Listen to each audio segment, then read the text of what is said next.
So I'm going to now move on because we're right on cue for 9:15, and yeah, it's good attendance so far, which is good.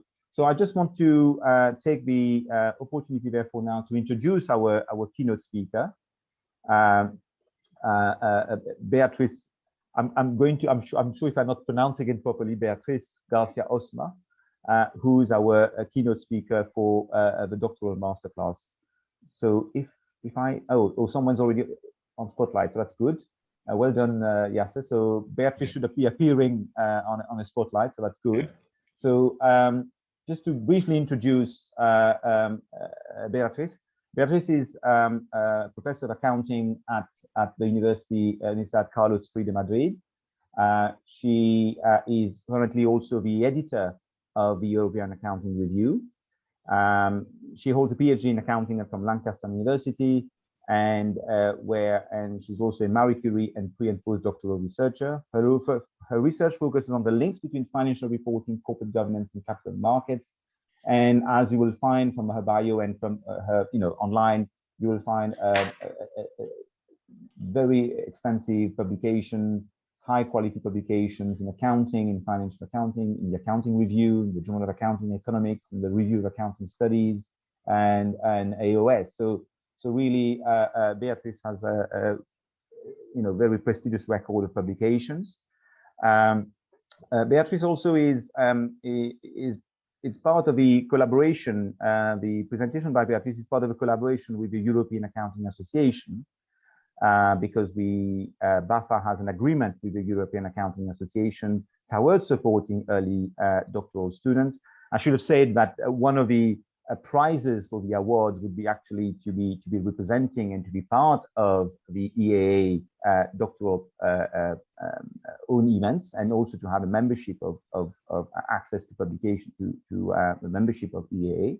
So that's part of the arrangement, and as part of that, EAA had delegated Beatriz to be a speaker today. So without further ado, I will now leave it to Beatriz to make her presentation. I suspect you probably, if you want, probably questions at the end, and anyway, we would keep an eye on the chat box as well if there's anything that is relevant to your presentation. Perfect. Thank you very much for the invitation, and it really is a great pleasure to be with all of you today. Unfortunately, we are not together. I mean, only in this virtual way. But as Tivan was saying, part of what I'm going to talk to you about is not only about the topic that was given to me, which is to discuss a bit about the publication process and how perhaps to be more successful in getting our papers into journals, but also as well a bit about the EAA resources, because part of the idea of coming here, or the invitation that was extended to me, was through the EAA Management Committee.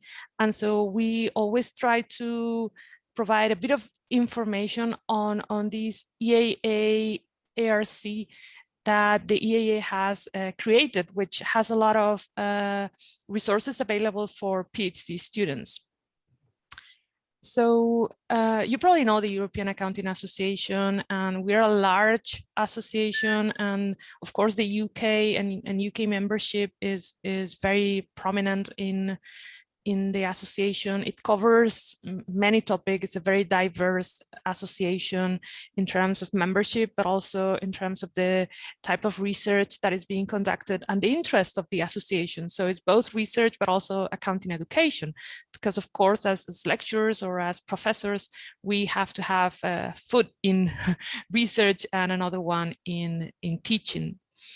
Now, some of the key things about the EAA is that we organize an annual congress just like this one, and it's going to be online as well this year, so that facilitates attending, right? Because both in terms of costs and in terms of time spent, it's easy to participate. And we also have a Doctoral Colloquium and a number of other initiatives, which I'm going to talk through rather quickly so that you can have an idea of what the association, the EAA, offers in this collaboration, right? That we've started with BAFA and with other associations around the world. We have two journals, the European Accounting Review, which I'm currently the editor now, and the second one is Accounting in Europe. And we also have quite a lot of activities with IFRAC, ISB, and some international associations. So similar agreement to the one the BAFA has is also existing with Canada or with the AAA, also with Australia, with AFANS. So it's also an opportunity when you participate in an EAA Congress to meet more international colleagues, let's say broadly. Of course, to BAFA, also people from all over the world come, but it's perhaps more likely in the EAA. Now, in terms of PhD students, what do we have? So we have all these resources. So we have opportunities for networking. I mean, right now with COVID, everything is so difficult, right? Meeting people and engaging. And it's really very important at the stage you're at to try to start networking, meeting people. And so these opportunities that are the PhD Forum, the Doctoral Colloquium, unfortunately, at least for this year, it's all hosted online. I know they've also set up recently an attempt to try to meet people virtually, and they're organizing things like, do you have a talent? Do you sing? Do you tell jokes? It's just an opportunity. You may think, why is that relevant, right? That sounds stupid. I'm a serious researcher. But it's an opportunity to meet colleagues, right? To try to do something, to connect with people, to bring a bit these networking or informal connections between people, which are very important when you're an academic. I cannot overstate it. I was really bad at this, at networking. I went to the EAA Doctoral Colloquium when I was at Lancaster University. I think it was 2003. I didn't say a word in the whole thing. You know, I just stayed in my room the whole time. Whenever I went to the sessions, people were presenting their research. I was just sitting there, not saying a single word. And it doesn't mean that you have to be good at it. I was really bad at it. But it means you have to improve. You have to develop these skills of talking to people, presenting your research. And so you have to force yourself. It's like another thing in the list of things you have to do, the tasks, right? For some of you, if you're extroverts, if it's easy for you, then it's not a task. It's not another problem, another thing you have to do. But if you are an introvert, then it's something that is very important. I cannot emphasize it enough, that you step out of your bubble and reach out to people, participate in things, ask questions, because that's how we improve as researchers. It's also very important that you try to program some mobility within your PhD studies. So a visit to another university. And the final thing that the EAA organizes is the talent workshop. So just briefly, some of these initiatives. The first one is the PhD Forum. This happens similar to this one. It's before the EAA. And it's slightly different because it's not so much the emphasis on presentation by students, but on presentations by faculty.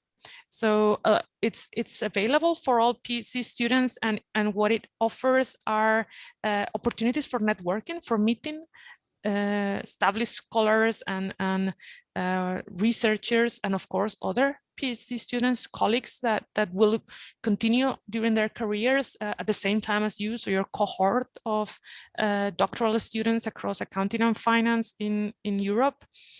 And it's online this year, of course. The Doctoral Colloquium, now this is more like this format. It is about presentations from students, but in that case, it's less students than here, because it's very selective. So it's more targeted at last year PhD students. It's not for initial or developing papers. It's more for students who are in their third or fourth year, and so usually consists of around 30 students, changes a bit depending on the year, and 12 scholars. So the sessions are very small. It's 8 students, 9 students with 3 senior scholars, and then everyone has an hour and a half to present their paper. So it's truly very in-depth feedback during 3 days in these sessions of 9 people, where every student has an opportunity to discuss in a lot of detail the work that they're doing. And you can see that this is something that's very advantageous towards the end of your PhD, more than at an initial step. Now, we also have this ARC, and I encourage you, I will give these slides, of course, and maybe this will be recorded. I'm happy for this but it's probably more useful to have the slides rather than to watch the video again, right? So if you click on this EAA ARC, it has a lot of resources. The website looks like this. It is a bit of a mess with all the lines, but you just have this menu at the top. And so we have one thing which is called the PhD Mentoring Initiative. This is something that Martin Walker and myself, we created this when we were in the management committee of the EAA a number of years ago. So this is like a journal submission, pretty much, platform. So it's Scholar One, which is the platform that you generally have to use when you submit your papers to a journal. And what you submit is your proposal, a full proposal. And you get feedback from 2 experts on this proposal. So it has to be somewhat complete. So it has to be a proposal with all the elements. And even if you're going to do some quantitative research, you may have collected some data. So think of something like a master thesis or the first draft of your first paper, so that you already have something that can be sent and submitted for proposals. This is, of course, something that you send with the agreement of your supervisors. So you have to submit your proposal and also a letter from your supervisor that they're happy for you to get this additional feedback. There's also events where we have a list of all conferences, opportunities that are workshop, classes. So a lot of things that are happening throughout the association and that are listed there and that you may be able to join. There's also a blog where people provide sometimes tips or coding, for example, for now that a lot of people are working on narratives. So there could be like a Stata guide, or there could be like a Python guide, someone who has uploaded documentation and examples for help. Then within these opportunities, that's where you might find opportunities to visit within the association. So universities that have positions open for you to do a 3-month, 4 months visiting. And also under opportunities, there will be job market opportunities, okay? So this is the mentoring initiative, which I already presented a bit. This would be an example of how it looks when you don't have all the mess of arrows, right, in the platform. And as I was saying, there's this repository with things like this, like a guide for how to use Stata. There's a guidance from Martin Messner's on how to use interviews. There's also, I remember, a document from Martin Walker on how to choose a PhD or a university for your PhD. So quite a lot of things, and you can click through it, and it's of course free to join, and you can have access to all this documentation. Then if you're on social media, maybe it's worth joining Twitter. I don't know if you are at all in social media, but it seems that the social media that a lot of academics use is Twitter. And so the EAA has also a Twitter account that it provides all this information, right? Like new events, conferences, call for papers, special issues, opportunities, job offers. There's a lot of things happening. And I know this is a finance and accounting association. So this perspective is more from the accounting side because this is from the EAA. But potentially some of these, maybe not so much the job opportunities, which may be very specific to accounting, but everything else, I think it's quite useful across accounting and finance. Now, the other thing that I think is very useful is the talent workshop. So once you finish, I mean, it depends, right? Like when we do our PhDs, we all have like a different career path in mind.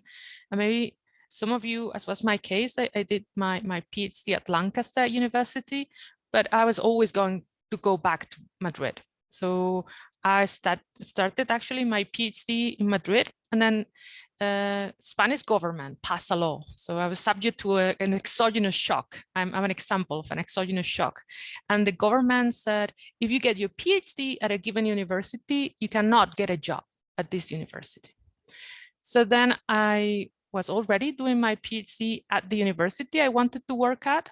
And so my professor, my supervisor at Madrid University, he said, well, you need to go elsewhere. And so I went to Lancaster University, but always with the idea that I would come back. So I didn't really go in the job market looking for a job. And this may be the case of some of you, that maybe you're doing your PhD and you have very clearly a position in mind later. But for those of you who do not, I have to say that this is a great place. This is a lot of universities come. I've been attending for the last 5-6 years to hire, of course, and there's usually as many institutions as candidates. So there is a lot of job opportunities in this job market. Of course, it may also mean live in the UK. So it has to fit, right, with what you have in mind for your own future. But I would say it's worth checking, because even if you think, you know, I'm just going to go back to my own country and I'm going to go to this specific university, the cost of participating in this talent workshop and giving yourself the opportunity to meet people, to show around your research, to maybe get an offer or a fly out at a different university than the one you were considering, it's something that has a small cost. Of course, it's costly because you have to prepare for these things, and it's always, you know, a lot of nerves and a lot of suffering involved in presenting your work and meeting different people and new people. But it truly is a very nice setting also to meet all these candidates, right? Like this is an example from 2018, there were 45 candidates. So these are PhD students in the same year as you are, who are looking for jobs at the same time you're looking for a job. So these are your colleagues for life. You're going to keep meeting these people everywhere you go, in all the conference, all the events. So to the extent that you meet them and you can become friends with them, colleagues, these are also for the future, people you can work with or interact with for many years. Now, this is free registration. It usually happens in Madrid. Unfortunately, now it's not happening anywhere, right? It's happening in the, well, I don't know where it's happening. It's happening from everyone's house, but physically, right? It doesn't have a place, but it usually around November, it happens. And you usually have to send your job market paper and your CV by October 1st. And usually, I would say most people who have a reasonable paper get invited. Of course, if the paper is at a very preliminary stage, but it's unlikely. If you're in a good institution, you will have a job market paper that can be submitted. And then it's a presentation, and then Q&A, and then meeting with people. So it's just for 2 days, you're mingling around with all these institutions who want to hire and with all your colleagues who are also looking for jobs. So that's something maybe for those of you who are in the last years of your PhD to consider. So that's the part about the EAA, and I'm very happy to discuss at the end. I don't know if you want me to stop here and if you have any pressing questions, or I can just continue and then we can have all the questions at the end, because I'm conscious of the time and keeping an eye on it. And so I'll finish with time for us to have questions, and keeping an eye on the chat. Someone is asking, is it only for accounting?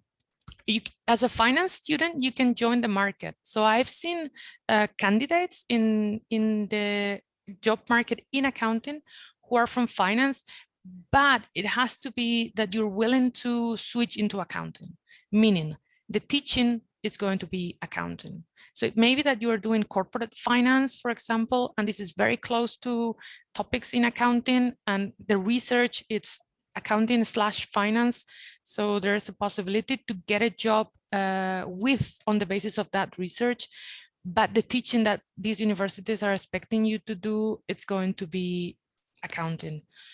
My institution, we have hired economists, we've hired finance people for accounting positions. Now, what this means is that these new people that join us, the first year might be a bit hard for them because they have to learn all the institutional knowledge, and they have to also they have to teach accounting, right? Debit, credit, and all these other things. And so it might be costly. For finance, you have the European Finance Association. They also organize a similar job market. So and that would be a better fit. And it's a similar process. It's a similar process. The cost of signing to the EAA, I would say it's something like for the ARC resources I'm showing you, nothing. So this is just, you need time. There's not such a thing as costless anything, right? But you just have to join with your email, data, and your app on this platform. To attend the EAA, I think for PhD students, it's something in the region of 35 euro, but I would need to check. It's definitely no more than 50 euro for PhD students, I think. So this year, which is virtual. If it was it was happening at in person, I think it may be like 100 euro. But the cost is usually very reasonable for PhD students. Then it goes really up for people who are not doctoral students. Okay, so I think those were the questions that I had in the chat for now. But as I say, just keep writing on the chat. I'll also keep an eye on it, or you can just interrupt me, like open your micro and just say whatever it's on your mind. Now, how do we get successful at publications? I wish I could tell you. I wish I could give you like a list of 5 things you need to do. I love these books, like 5 steps of successful people, or 10 things successful people do. I don't think it's true, okay?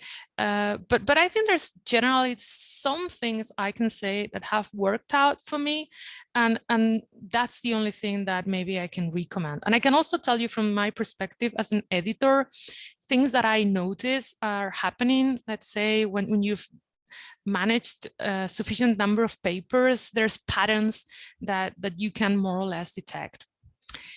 So for doctoral students, I think specialization is very important, right? Becoming knowledgeable on one niche, one specific field, it's important. And for this, you have to read a lot. And finding ideas, when I was at Lancaster, I was lucky that I took a doctoral class with Philip Brown. So for those of you who are in accounting, he's from the famous Ball and Brown paper.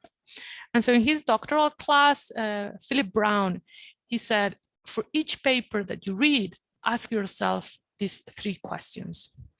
First question is, what would I have done differently?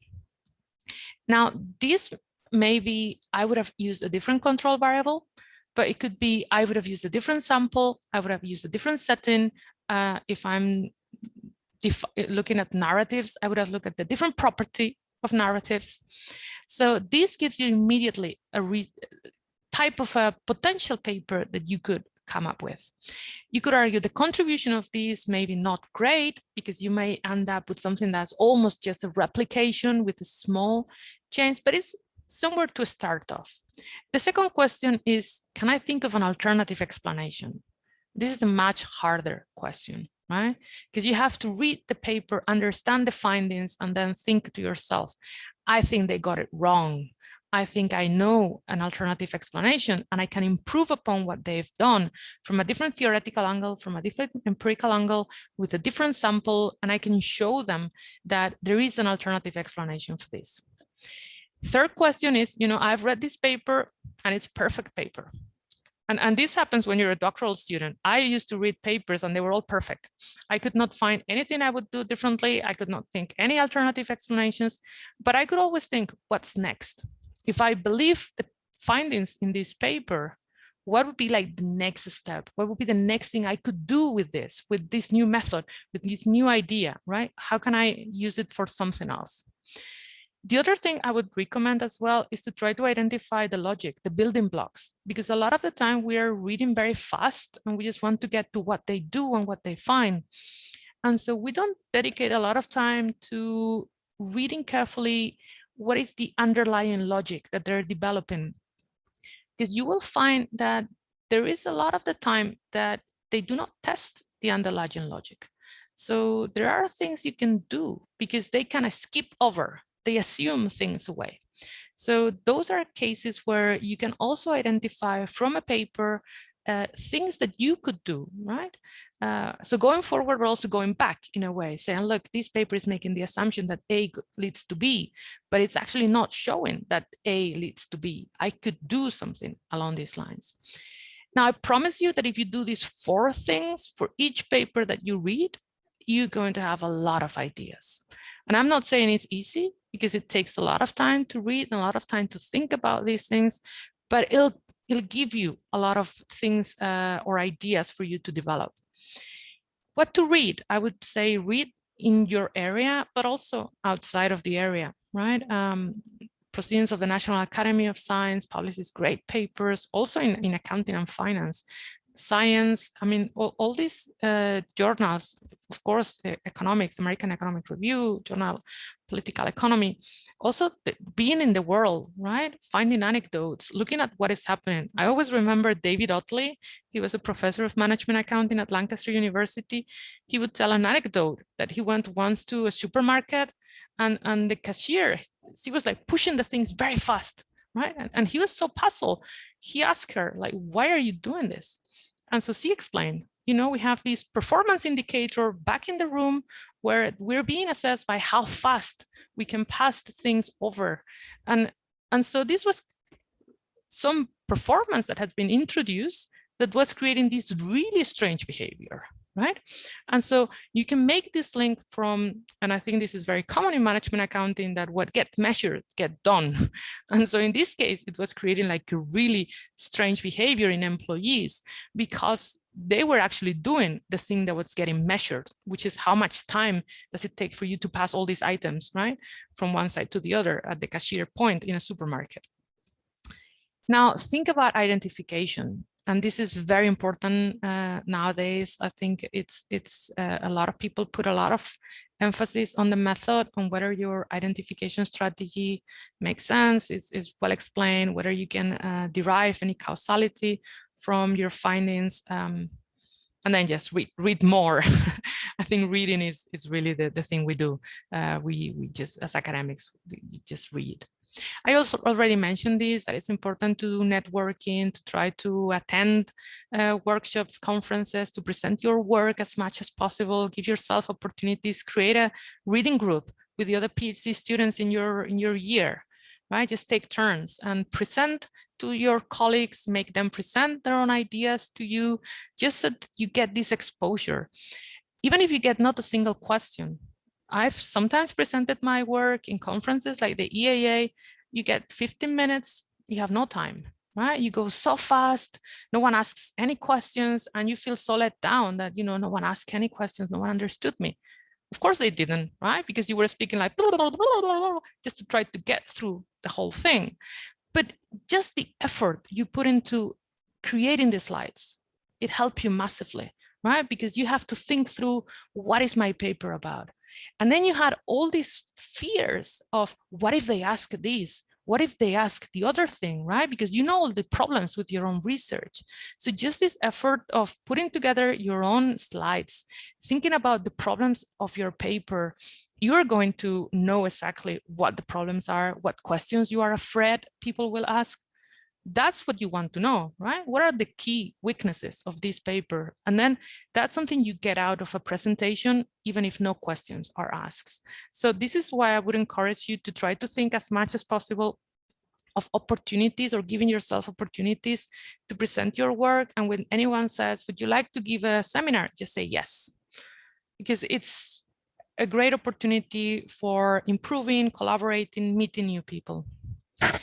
Now, going to the thing about publishing. Now, I think what we've seen in economics business is that we're publishing increasingly long papers, so more references, more analysis, more robustness tests. The process is quite slow. It involves a lot of rounds, a lot of months. And there's also many journals and I guess a bit of confusion with respect to where should we send our papers and what are the journals that we should be targeting. Now, I'm going to talk briefly about a QR theory, which is from a journal political economy paper.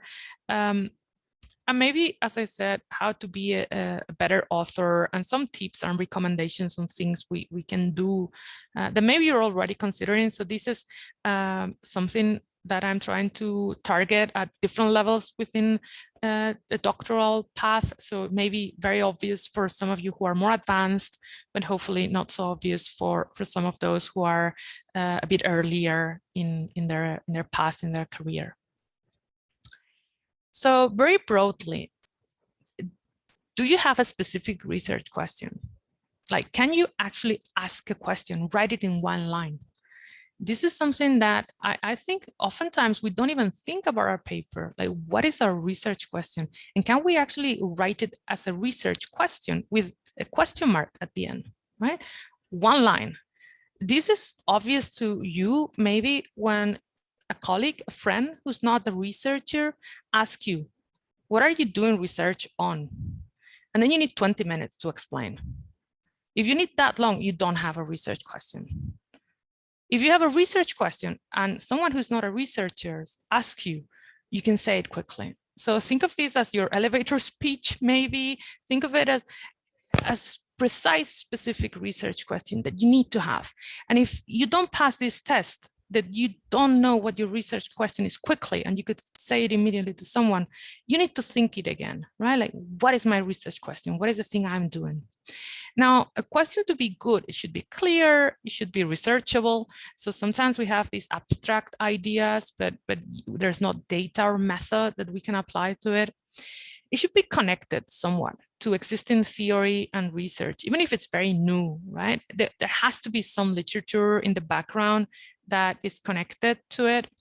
And if you're doing something that's so new that no one has ever thought about it, number one, you may be a genius, but number two, it may actually be a stupid idea. It may be the reason why no one else is doing it. So just be sure where you fall on this scale. Am I a genius, or am I doing something that it actually makes no sense, right? And the way for this is to talk to people again, right? To figure it out. If they're like in awe when you tell them your idea, they open their eyes like, wow, that's, no one ever thought about this. Or they're more like rolling their eyes like, maybe you need to think about it again. Now, it should have a contribution to existing knowledge, of course. It shouldn't be too broad or too narrow. And if you have several questions, they should be interlinked. Now, should you have several questions? No, you should not. It should be one research question. And it's not about slicing the salami, right, in very thin slices so that you can have many papers out of one big idea. It's much better to have one big idea, one big paper, and just go with it, right? And focus on that and believe in your big idea, and try not to be strategic in this, right? In trying to say, I'm going to slice this into smaller ideas, interlink them, and because in the end, it becomes a bit complicated. So it's better if it's just one question, very clear, something you can convey to a regulator, to a professional when you're explaining to them what your research is about, and that'll make for a good question. Now, this theory of Ellison, I think it's in a sense, it's nice to think about our papers. And it talks about the Q and the R, so two elements of quality in a paper. The Q is the theory and contribution, so it's at the core of the research question. Now, if you ask a question like, does information influence liquidity in capital market? Does accounting influence liquidity? There's 1,000 papers on this question, right? So at its core, this question has been already researched a lot, and you need to find like, what is the contribution that this question is asking? What is the novelty? How far can this question go, right? How much of a contribution does it represent? And so the core of the question is, number one, the motivation. Why is the study interesting? Part of this is the tension. So remember, we're asking a question, right? And usually the best type of questions for research are the ones that has a yes or no answer. So if I introduce a quota for women directors, will accounting quality improve? Yes. But that has no tension, right? You say it's obvious. It's everyone agrees. It's yes for sure. But then you may say, maybe not. Because if I put a quota, maybe I struggle to find highly qualified women who can take on these positions. And perhaps in the first few years, accounting quality may not go up because I'm passing up on experienced people who are men so that I can appoint more women into boards of directors. And it doesn't mean that either answer is true. It means either answer is logical, it's possible, it makes your paper interesting. I want to find the solution. I want to know the answer. Second element is the contribution. This is, you should ask yourself, what are you adding to existing knowledge? Do you have a theoretical, do you have an empirical question? And this is something that you have to say in the paper as well. Don't wait for reviewers to immediately understand it, right? Don't think, oh, my paper is so good, they'll just know that it makes a contribution. No, you have to say, you have to dedicate at least a couple of paragraphs in your introduction to saying, these are my contributions. And if you can list them, it's even better. You say, I make 3 contributions, first, second, third. And you're very clear on what these contributions are, to what literature they're contributing, how. I contribute to corporate governance and I challenge this notion. I contribute to gender diversity and I add this element. I contribute to international economics, and because I'm doing this in this novel context, right? So being explicit about it, it's very important how you add, what you challenge. Also, if you're trying to challenge something, try to make sure that your study is not just going to join one of the piles. So people are saying yes, and people are saying no. And your study is just going to be one more in each of these piles, right? Like, make the emphasis in the case that this is your contribution in convincing people that you truly resolve the problems of the mixed literature in the past. And of course, the theory is part of these key questions. If you have a new theory or you are presenting some novel hypothesis. Now, the R of the paper is everything else. Is the methodological rigor, is the data collection. And I know a lot of paper, a lot of journals now have put a lot of emphasis on this, on the methodological rigor, to the extent that maybe if you have a good identification strategy that is very good at deriving causality, then maybe you can revisit a question that has been asked already. So you have no theoretical contribution, right? You're just on the here, you're just addressing mixed prior findings with a new method that truly allows you to say something about whether it was yes or no, the answer. Then there's the data, the literature review, statistical analysis, robustness of evidence, generalization of results, future extension. Now, the perception is that the Q is decreasing and the R is increasing. So we increasingly produce papers that have less in terms of contribution, theory, and more in terms of this methodological rigor, data, very cute studies sometimes. Now, for an editor, if you have a problem in the top 3, this is a fatal flaw. You're not going to get even past the desk of the editor. If they think there's no contribution, that the question is not well explained, it's very hard to solve those problems because it's the core of the paper, is the actual research question. It means you need to start from scratch if there is a problem here. Now, in terms of the method and the data, it could be fixable. So I've had cases, my AOS paper, the editor said, I like your story, I don't like your data. So we had to hand collect all the data again, but we were given the chance to do it because they thought the theoretical contribution was there. So we were given an opportunity. And you may say, well, it's a high risk, right? Because maybe you collect all the data, you run everything again, you find something different. Could be. But it's fixable. If the top is good, then you might get a chance, even like this. Even someone says, look, I like your story, just run it in this setting, entirely different. And then it's up to you. Are you willing to invest the time for that? Everything else is fixable because it's part of this R quality. So you haven't reviewed all the literature. You can do more robustness analysis. This is easy to incorporate. And so it's not much cause of concern. Now, given this, we should dedicate a lot of the time to creating the quality, to think about our idea and theory. Of course, we could also dedicate quite a bit of time to the R, right? The method, the data, etc. Then some time to presenting, reviewing, circulating the manuscript, and finally, less to the submission and publishing. Now, the way we are doing this oftentimes is we dedicate very little time to the question, right? We just say, oh, I'll do research on this.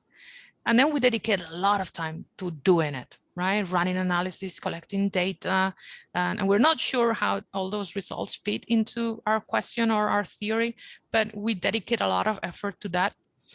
We don't do as much as we could potentially in terms of presentations and revising, and then we dedicate again a lot of time to the publication process, because potentially by the time we send the paper for the first time, it's actually not ready for submission. So this involves rejections, lots of rounds of revisions, etc. So there's a bit of a gap between what we're doing and what we should be doing. And the more we dedicate to this queue, I think the better the outcomes going forward. Now, where should you send your paper, right? This is an issue. I encourage you to be optimistic and to aim high.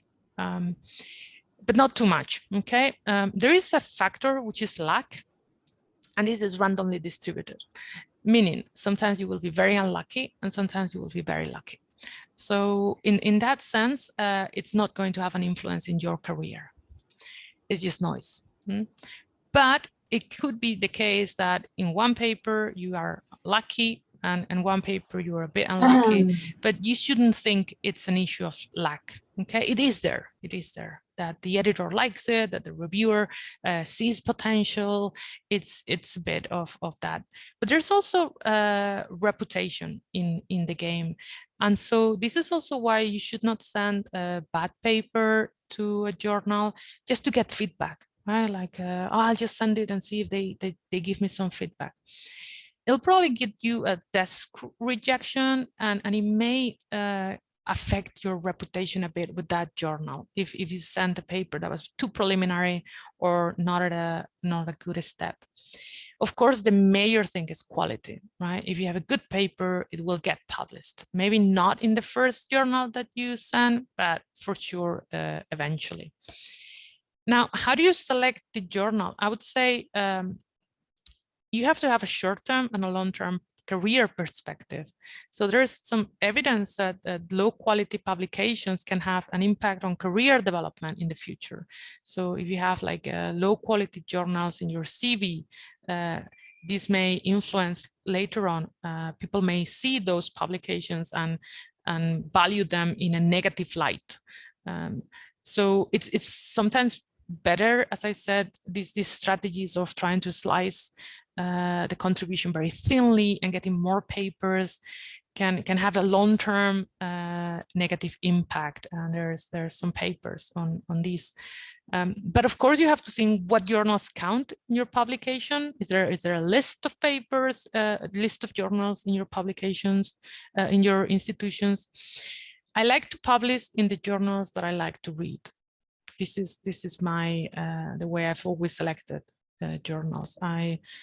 There's some journals I really enjoy reading and that usually publish very good papers. And so this is the one where I want my papers to join the conversation, right, with these people who are also publishing in these areas. These are the ABS journals. I'm sure you know, for accounting, these are the top 6. These are the next however many. I've only highlighted the European Accounting Review because it's the one I'm editor at. So if you have any questions about that one in particular, you can ask me at the end. But this is just a guideline, okay, of journals that will count in your institutions likely, because a lot of UK institutions are using these ABIS, GCR lists. Now, the process is super lengthy. It takes so much time to publish. So it's important to have a few projects, to juggle a few projects, to have some papers, because it may take up to, if you're lucky, about 1.5 years to get a paper through from first submission. If you're not lucky and you're rejected and then you have to submit again, it may go into quite a bit more time. So some papers take years and years. So I think I've mentioned quite a few of these things, that you have to focus on the contribution, the implications, theory. You have to be exhaustive in that. If you know the literature, you have to convey that you've read the relevant papers. It's very annoying sometimes for a reviewer if you are not citing the papers that are seminal in that literature, because they may question, has this person read the literature? Are they aware of the paper of so and so? So reading enough to get this idea of which are the seminal papers, what are the literature that needs to be incorporated, it's important. And being, of course, accurate in terms of how you interpret your results, and circulating the paper is very important. So it's not an early step. You also need to consider if your paper fits with the journals. So do they publish in your area? For example, if you have a paper on the levers of control, this is a great fit for AOS, but it may be much harder to place in the Journal of Finance. So it's important that you look at your own references and decide if you've cited the journal you want to submit to. Because if you've never cited this journal, maybe this journal is not that interested in this area of research, right? Maybe it's telling you something. I've never seen a paper in the Journal of Finance that looks at X.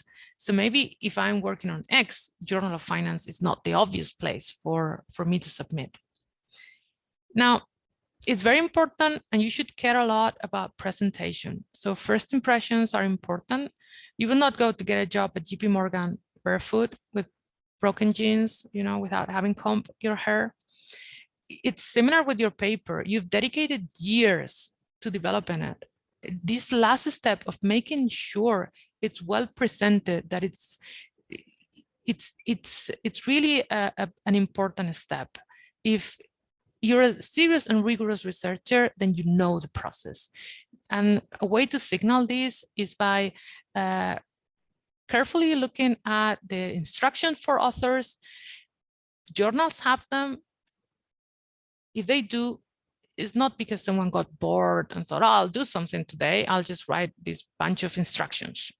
If they have instructions, then it's important to follow them. It only takes you another day. Okay, you've dedicated 4 years to your paper, 1 or 2 more days just to make sure everything is perfectly presented. Is not an effort. It's immaterial at that point. So things like these, and this, as I said, may be very obvious, but make sure if it's a letter or it's an A4 paper size, what are the margins that they ask for? If it's English or American, spell check. You follow more or less the references journal format. I would recommend Times New Roman 12, double spacing, left alignment, keeping paragraphs short. So what I do with my papers is I put them side to side with papers of the best people in the area. I mean, if I'm going to compare my paper and if I'm going to aspire for my paper to be like a John Corr's paper or Wayne Gee's paper or Rodrigo Verdi or Christian Lloyd's, then one thing, maybe I'm not as brilliant of these people, but surely I can present my papers just as well. There's no reason why my paper doesn't look as professional and serious as these leading researchers in the field. So this is how the first page looks like. This is what the text looks like. Does your text look like this? You put it side to side. Is it as professional looking as this one? This is how the equations looks like. This is the reference list. This is the tables. Are your tables like this? No one cares about tables. Well, these super senior, super successful, excellent researchers in the field, they care about their tables, right? So maybe we should all care about our tables. And they present it in this very nice way, right? There's no like things that are out of line. There is no like weird tabulating. There's not like copy and paste where things are like stretch out through the page or overlapping 5 different pages. They are careful even in this, right? So you have a footnote that explains what goes in the table. And this easy thing to do, very easy, right? It just takes another day out of your 3 years doing a PhD. Now, how would you structure this? And this is more for financial accounting, okay? Now, the introduction is the most important thing. My supervisor, Peter Pope, he used to say, the introduction is the punch, like literally the punch, right? You punch people in the face with your introduction. You want them to want to read your paper. You want to immediately make an impression. So it's not a mystery novel, a paper, right? It's not, you don't have to discover who killed someone at the end, right? You just say everything. You put all the best stuff on the paper in the introduction. Why is it interesting? What it brings to the literature? What is the contribution? Why is this novel important? A lot of the time, the editor decides on whether this is a desk rejection or it's sent out to review when they read the introduction, right? They figure out, oh, there's no, this research question doesn't seem to have sufficient contribution. It's not well written. It's not going to go through the whole process. So it's very important that you dedicate a lot of time to the introduction. Then the review of the literature, this should not be a list of papers. It's not a shopping list. It's not, this paper does this, this paper does this, this paper does this. And then let the reader think through how to put together all this literature. You have to do the heavy work for the reader. You have to link the papers together. It's not a list of papers. It's what do I learn if I read all these papers? And then you summarize it for the reader in a cohesive way, right? And it's much more difficult, of course, but it makes your paper much more interesting and appealing, and it shows you understand what the literature conveys when you read the whole literature, and then you can identify what is the next step. How do you build on what is already known to take the next step? Then the appropriate method, of course, results, but this is like this way, right? It becomes slimmer in the sense of it's less and less important. If it's not so well written, the results, it's okay. Someone will tell you, well, you need to rewrite a bit these because I don't think that you're explaining well what the coefficients mean on table 7. But it's not cause for rejection. No one is going to reject you because the table 7 was not well explained. Now, what are the basic etiquette rules? You should never send the same manuscript to 2 journals at once, or publish 2 substantially similar papers in 2 different journals. And even be careful if you use the same data. It's best to tell the editor on your letter, you know, I've published this other paper that uses the same database and I submit it with my submission. And then the editor will be like, oh, it's fine, you know, it's okay. But what you don't want is for them to later on discover that there's a second paper that's very similar that uses the same data and you have not disclosed on submitting the paper. So just be careful with this, be ethical and be extra in the sense of just acknowledge from the beginning, and you will get on the good side of the editor immediately. Now, it's very risky after rejection to submit the manuscript the same way to another journal. You might get the same reviewer, right? This has happened to me as an author, and it has happened to me as an editor. I send the paper to a reviewer, and the reviewer says, I've seen this paper before in another journal. It's the same paper. So here's the same letter I sent back. It's a bit risky. So be careful not to send the same paper without correcting. Now, what are the outcomes in the process? You may get direct acceptance. I know it can happen. I've even had a colleague who had this happen to him once. So it could be the editor reads the paper and it just accepts. But the typical outcome is a rejection. So rejections is around 80 to 90% in most journals.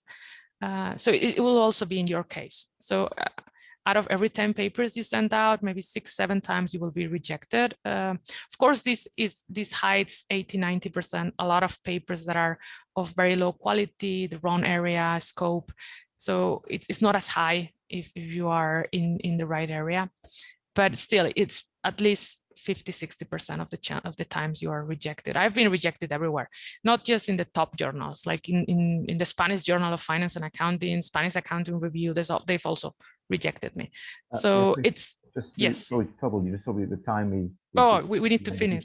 So I think I can finish here because it's, I don't know if I'll give you the slides and we can just have the questions now. I'm sorry, because we're trying to keep to the time and just making sure it was very fascinating. It's just that we had to come to a point that we got in about 5 minutes. We've got to go to our separate room. So firstly, thank you very much for this. I hope everyone is, I think it's very interesting and very revealing discussions.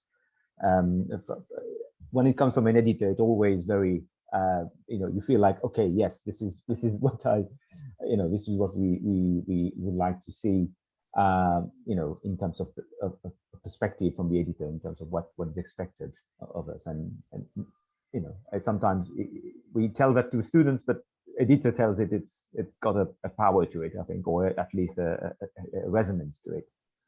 So maybe if I can just say one last thing. Sure, yes, of course, sorry. Yes, go ahead. Perseverate. Don't be disappointed. You're going to get rejected so much during your whole career in asking for grants, in sending out papers. You even get rejected at conferences. So it's everywhere. Just perseverate. Just believe in what you're doing and don't be discouraged. That was the last thing. Thank you. Thank you, Beatriz. I'm going to... I think I haven't seen any questions coming through. Just really a lot of thanks from all the, and I think we are slightly behind time. So what I'll suggest is, obviously, if you're still around, we can still mix with other people and attend the other sessions, and people can still ask you questions. There is a question by Fairuz. I don't know if we have I think time. If Fairuz can just really throw in one quick question, that's pretty much we can do. Yeah, for sure. I have very quick question regarding the advice for the first year doctoral researchers. How to start? You have mentioned very valuable hints and key points, but at the beginning we sometimes feel not enough progressing, not enough on the right track. So what's your advice, where to start from, and how to guide everything to be in the correct track, not quickly, but to reach the highest quality at the starting point?